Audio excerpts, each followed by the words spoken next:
Hello everyone, back to you in today's second video. So we've already released the weekend forecast much earlier than normal on a Saturday. We have that ready for you at 10 o'clock this morning. So if you want to see what's going to be happening in the week ahead with the weather, just scroll down the homepage, you'll find weekend forecast.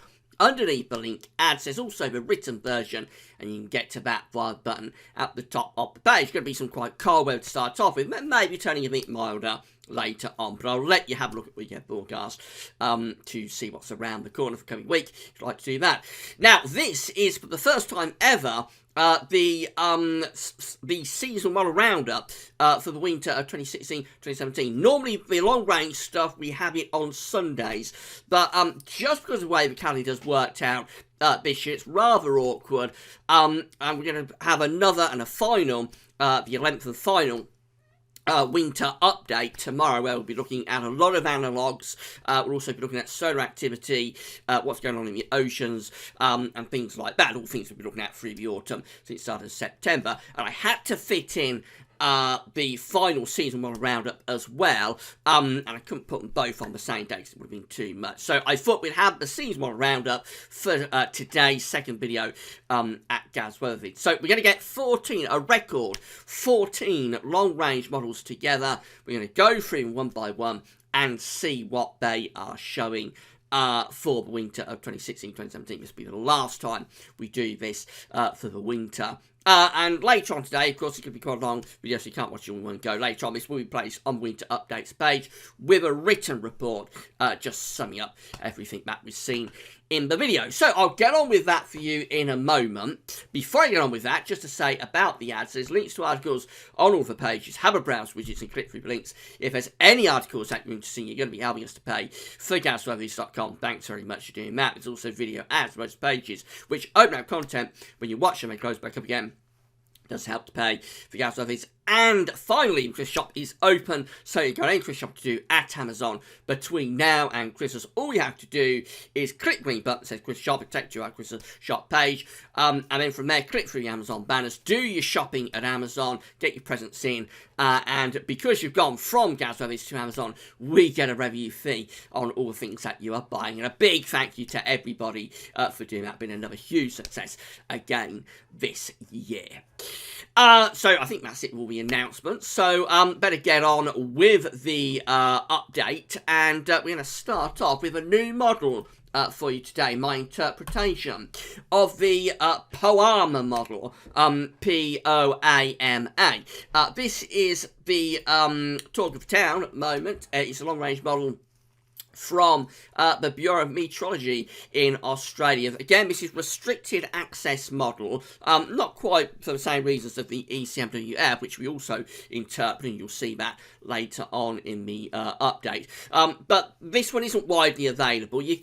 General public can actually apply for access to the Bureau of Meteorology to have a look at this, but they don't like it being shown widely. So I haven't got the actual charts for you for the video, but I have interpreted them. So we're going to have a look at mean sea level pressure anomaly for the winter first of all. So this is it. This is what the Poama model is seeing for its mean sea level pressure anomaly for this winter. And generally it's placing below average pressure to the north and above average pressure to the south, and also over towards eastern Europe. So this looks like a fairly Atlantic-driven winter that the Bureau of Meteorology in Australia, their long-range model, is predicting for this winter. Looks like a westerly winter. It means that the temperature anomaly for the winter is coming out milder than average across many northern parts of Europe. So up to the north and the northwest of Europe, that's where we've got the mild average temperature. I mean, it's a little bit cold on average through the Mediterranean. For the UK, it does look like slightly mild on average temperatures, but the warmest time is actually through Scandinavia northwards. And then the precipitation, it looks like a wet winter, particularly wet around the northwest of Europe, so it's going for significantly wetter than average for the UK, for Ireland, also extending into parts of Scandinavia as well.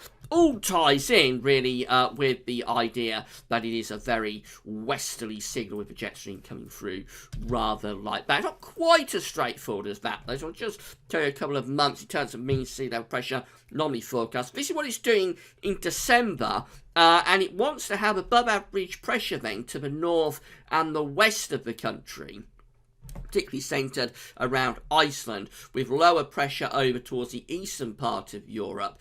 And that would potentially bring us quite a coldish month to the northwest of Europe, with winds tending to be coming in from a northeasterly, possibly northerly direction. So within that milder signal for the winter, there is the possibility of a cold start, a cold December. But by the time we get through to February, this is the last month of the winter, it's seeing a very Atlantic-driven pattern. So it's got a deep trough of low pressure around Scotland and to the north of Scotland, above average pressure from the Azores and going into the Mediterranean, and that looks very, very westerly indeed, with a jet stream and the flow coming through many parts of Europe like that. January is a little bit of a transitional month. So from January we go from that blocking, having December, to this very Atlantic-driven zonal pattern that we have in February. So it's not quite as straightforward as being a very Atlantic-driven winter. Within that, there is the possibility of a cold start via some blocking in December. So December certainly holds the most wintry prospect out of the 3 months with the long-range POARMA model. Right, let's go on and have a look at APEC next. So this is the 500 height anomaly for the winter. This is going from December to February. By the way, all of the models that you see for this one cover the full winter period. We don't need to worry about being a little bit short this month of the winter period. You know, when we do the first and second update, sometimes models don't run quite through the full winter period. Not the case this month. They all cover the full winter. So this is 500 high anomaly for December to February from APEC. This is APEC. This is a collaboration, I think, of various Met agencies. Certainly the Korean is in there, South Korean. I think also the JMA possibly in there, possibly the Bureau of Meteorology Australia. We're just speaking about that, of course, and maybe one or two others. The height anomaly is placing above average heights more or less to the eastern part of Europe and below average heights out to the west. It's a rather bizarre looking chart, as these always are. I'm not a fan of these really, but I think the flow is generally going something like that, and we are probably placed on the mild side of the jet stream. That is what the temperature anomaly is doing, significantly milder than average winter again for the temperature anomaly for this winter from APEC. And in terms of precipitation, it's actually looking slightly above average with the rainfall. So a little bit on the wetter side and also significantly milder than average as well. JMA is next. Now, I don't quite have time to go through all the information I can get from the JMA, but we did cover this in an update earlier in the month. So we broke it down into monthly periods, and I'll just talk you through what those monthly periods were showing. So for December, it's going from quite a bit of high pressure to the east, and the flow generally from a southerly southeast direction, so not overly cold. Then it transitions to a more northern blocked type setup in January, potential for a colder month in January, and then we get to February when it's looking potentially very blocked, blocked across the Arctic, extensive northern blocking, trough of low pressure underneath it, and a proper easterly cold, bitterly cold potentially month in February. So once you average it all out for the 3 months, this is what the anomaly is doing in terms of 500 millibar highs, below average in the Atlantic, down to the south of the UK, and you can't see to the north, but there is above average heights to the north and over to the northeast as well. But the 3 monthly anomaly doesn't really tell you a lot, because each month, December, January, February, is very individually different, arriving at what could be a very cold pattern in February. The temperature, the precipitation anomaly, I should say, for this winter is coming out above, excuse me, above average. So it's seen quite a unsettled winter. And the precipitation, the temperature anomaly, I should say, is coming out above average. But as I say, that doesn't tell you everything you need to know with this. The mean wind arrows are, for the 3 months of the winter, sort of southerly, southwesterly or southeasterly.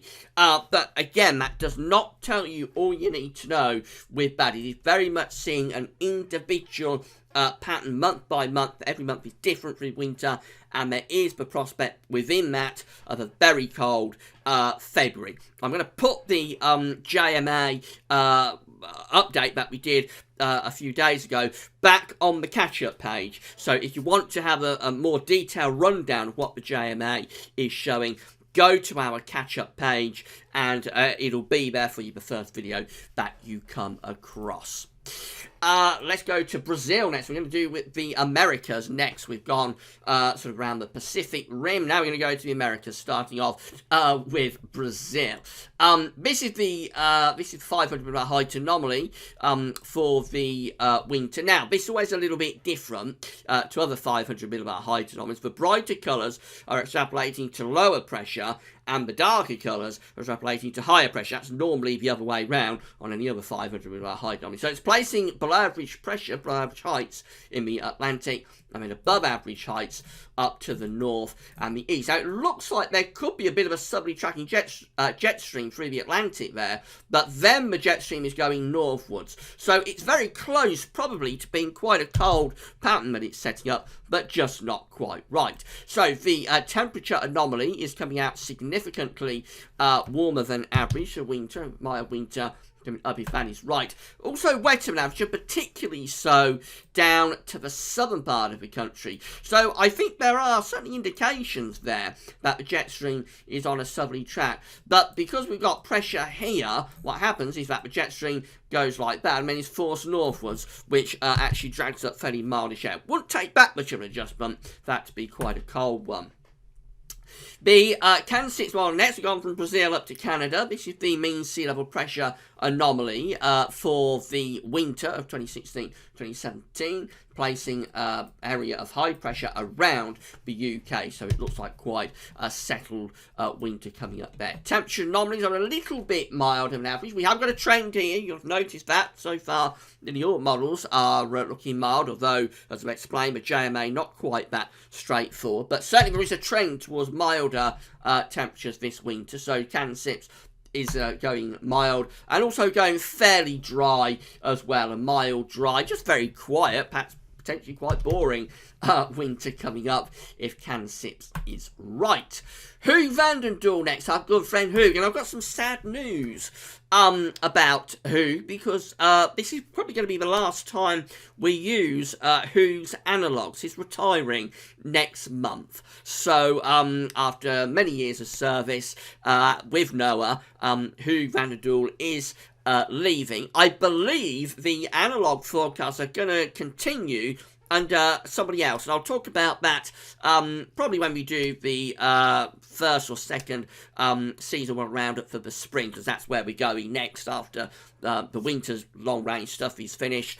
We'll start looking at the spring. So the analogues won't be going, but they won't be Hugo van der Doel from this update onwards. A big shot there for all of us in the weather community, but of course Hugo has served us all very, very well. So for the final time, let's have a look at Hugo's mean sea level pressure anomalies.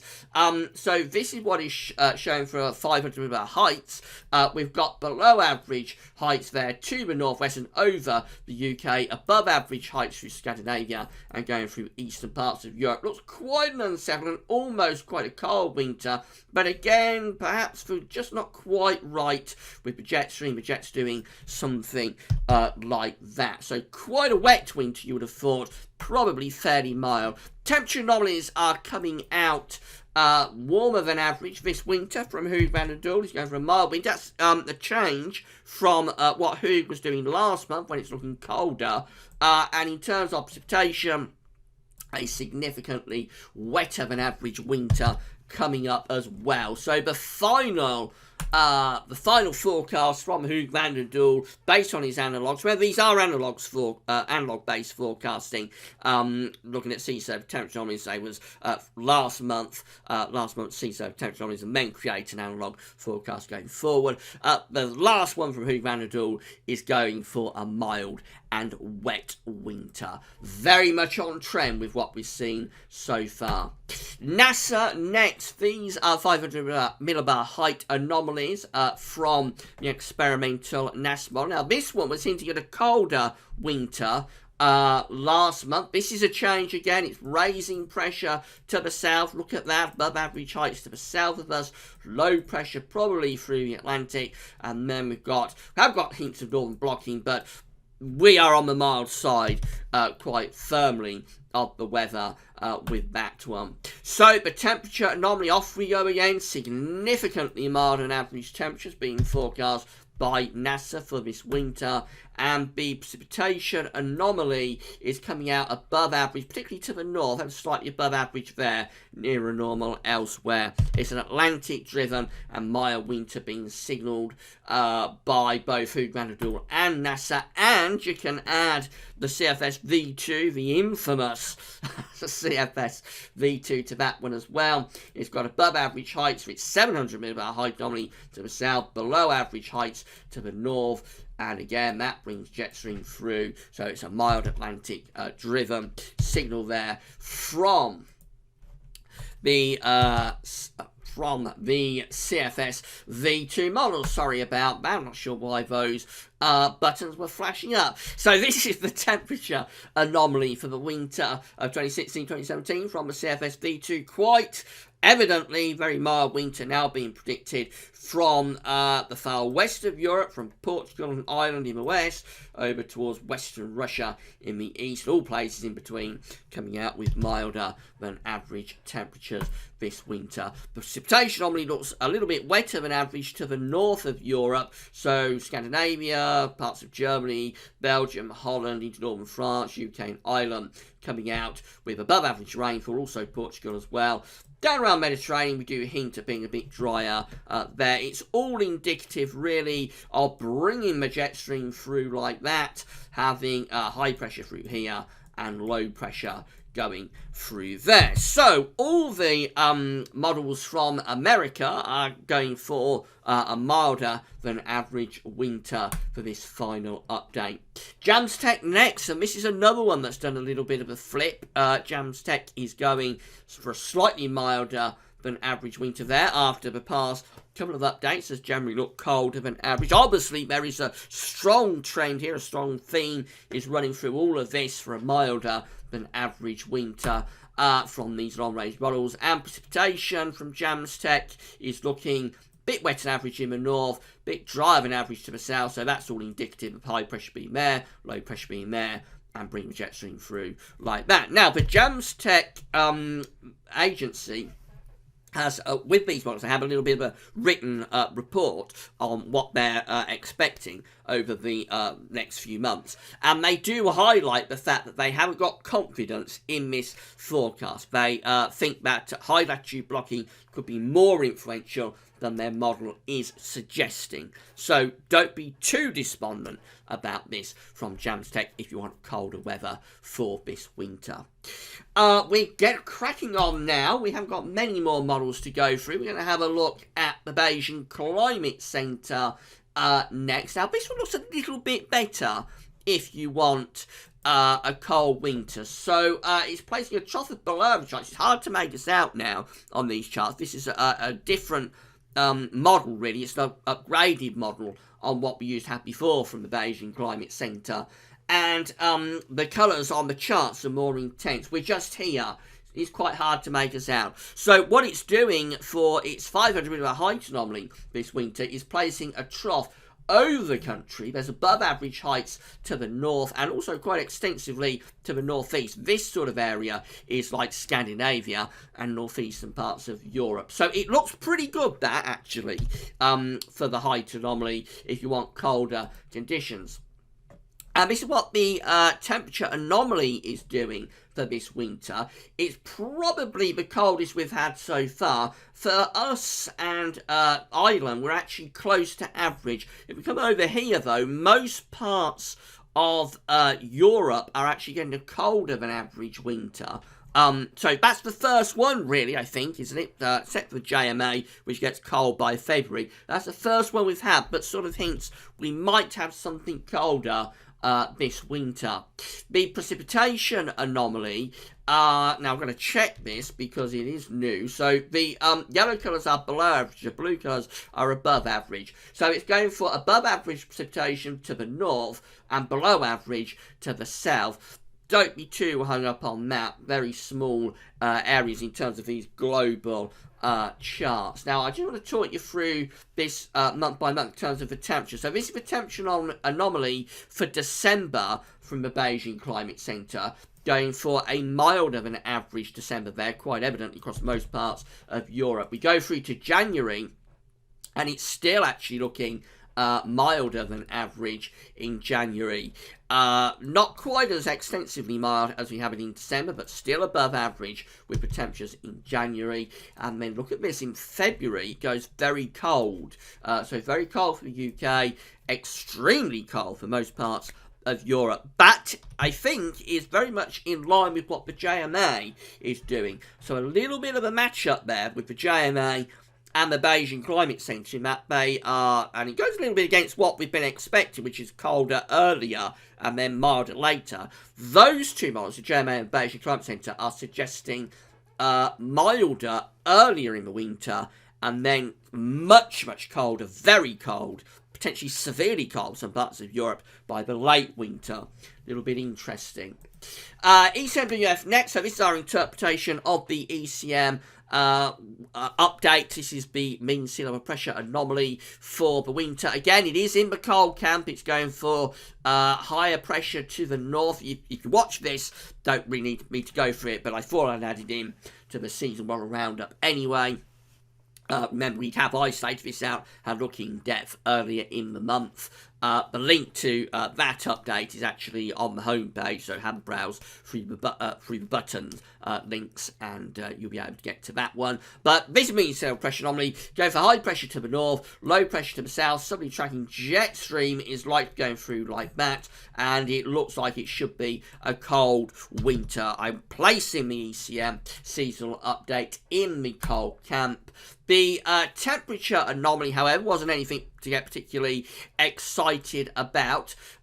Just average temperatures really across most parts of Europe. But these long-range models do often overcook the temperatures on the milder side too much. I would place that very much on the colder side if it came off, as the anomaly suggests. Precipitation didn't really show much, but drier than average out to the northwest, which is indicative of high pressure being there, which of course would have the winds coming in from a cold direction. And then finally, we're at the end now. So finally, the UK Met Office GLOSY 5 model. This is the mean sea level pressure anomaly for the winter. And it's been consistently going for northern blocking for this winter, has GLOSY. What it's doing with the blocking this month is placing it over Scandinavia. So last month had it more towards Greenland. This month has it more towards Scandinavia. It's still a cold signal from that blocking area of high pressure.